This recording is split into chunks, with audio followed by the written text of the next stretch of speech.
శ్రీకాంత్ గారు చెప్పండి వర్మ గారు. సార్, విమర్శలు చేస్తే తీసుకుంటాం అంటున్నారు, విషప్రసారం చేస్తే అరెస్టులు తప్పవు అంటున్నారు. అసలు ఏం జరుగుతుంది బెజవాడలోని రాజధాని ప్రాంతంలోని? తమ్ముడు వంశీ గారు మాట్లాడుతూ మామూలుగా ఒక సామెత ఉంది, గురుక్కింజకు కింద నలుపు తెలియదంట. ఈ 3 రాజధానుల గురించి వీరు గతంలో విషప్రచారంగా చేసిండేది, కాలకోటి విషప్రచారం చేశారు వర్మ గారు. కాలకోటి విషప్రకాశం చేశారు అప్పట్లో. తమ్ముడు వంశీ గారు చాలా హాస్యాస్పదంగా మాట్లాడాడు. గోదావరి ఫోటోలు తీసుకొని వచ్చి పెట్టారంట. అంటే గోదావరి పక్కన ఐకానిక్ సిటీ ఉందా, గోదావరి పక్కన హైకోర్టు ఉందా? ఒక్కసారి చిన్న వీడియో ప్లే చేస్తాను, చూడండి. ఇది చూసిన తర్వాత మాట్లాడదాం. వాళ్ళకి సేఫ్టీగా వాళ్ళు చేసుకోవటం, ఈ విధానంగా ఎక్కడికెక్కడికి కట్టలు వేయడం వలన కొండమీటి వాగు పూర్తి ఫ్లో లేకుండా ఈ వాటర్ అంతా కూడా డైవర్ట్ అయ్యి అటు గుంటూరు ఛానల్ వైపు వెళ్ళి గుంటూరు ఛానల్ బ్రీచ్ అయిపోయాయి. నాగ గ్రామము, చిన్నకాకాని గ్రామము, అట్లాగే పొన్నూరు కాన్స్టిట్యూన్సీలో ఉన్న నిడమర్రు గ్రామం. ఇట్లా ఈ ఆ నీళ్ల పక్కన కనబడతా ఉండే బిల్డింగ్లు హైకోర్టులు అవి కాదా తమ్ముడు అని అడుగుతున్నా.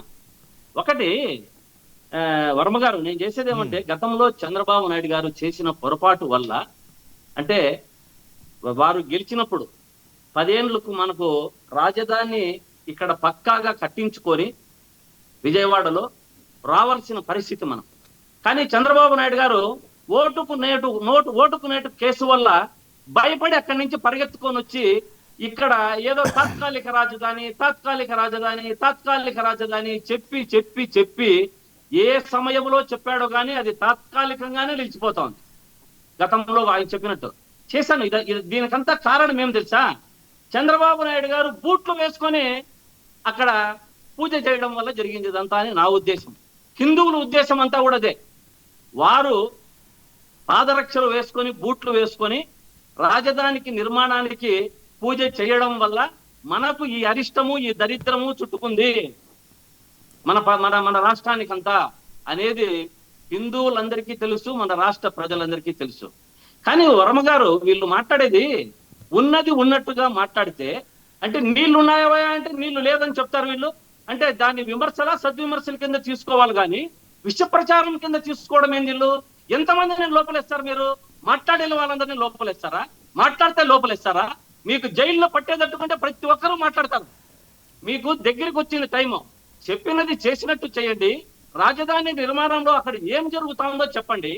ఏం కళ్ళు మూసుకొని ఉన్నారనుకుంటున్నారా రాష్ట్ర ప్రజలంతా? మీరు ఏమి వీడియోలో తెలియడం లేదా? ఇప్పుడు చూసిండేది మనకేం జరుగుతుంది. మన దీంతో వీడియోలో యూట్యూబ్ లో ఎక్కడ చూసినా ఇదే వస్తుంది.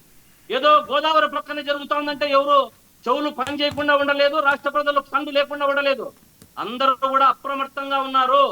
మీరు చేసే పనులకు కరెక్ట్ టైంలో బుద్ధి చెప్తారు. మీరు అన్ని ఎంతమందిని లోపలేస్తారు?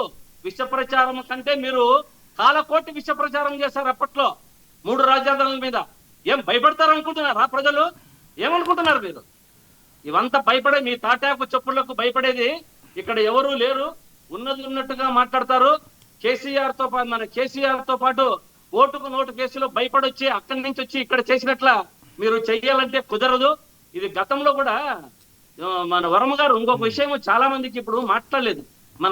మన కృష్ణాంజనేయులు గారికి తెలిసి ఉంటుంది, ఆ విషయం చెప్పలేదు ఆయన కూడా. గతంలో ఇప్పుడు మన ఆగస్టు ఫస్ట్ వీక్ లో వర్షాలు పడ్డాయి.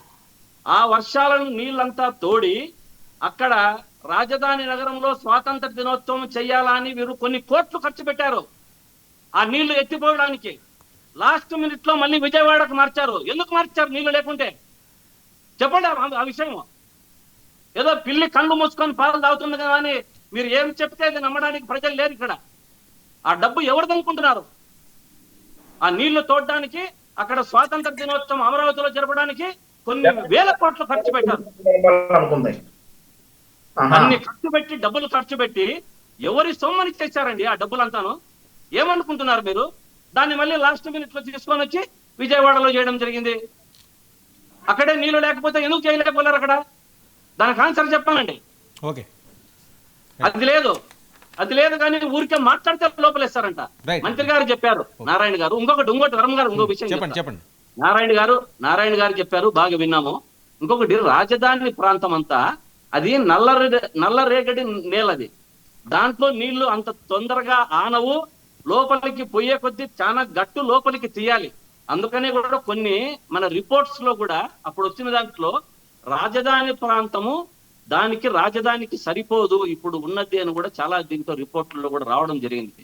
కానీ అదేదో మూర్ఖంగా దాని ఏదో మేము రాజధాని ఇక్కడే సొంత లాభాల కోసం మేము చేయాలా అన్నది చాలా కాదు సార్, wrong ఇప్పుడు ఇది. ఏంటి ఇప్పుడు రాజధాని అక్కడ ఉండడానికి మీరు వ్యతిరేకమా? మేమేం వ్యతిరేకం కాదండి. మేము ఆయన 10 ఏళ్ళు ఇక్కడ ఉన్నప్పటి మనం హైదరాబాద్ లో ఉమ్మడి రాజధానిలో ఉండి ఇక్కడ కట్టించింది వద్దంటే ఎవరు వద్దన్నారు? ఎవరైనా వద్దన్నారా?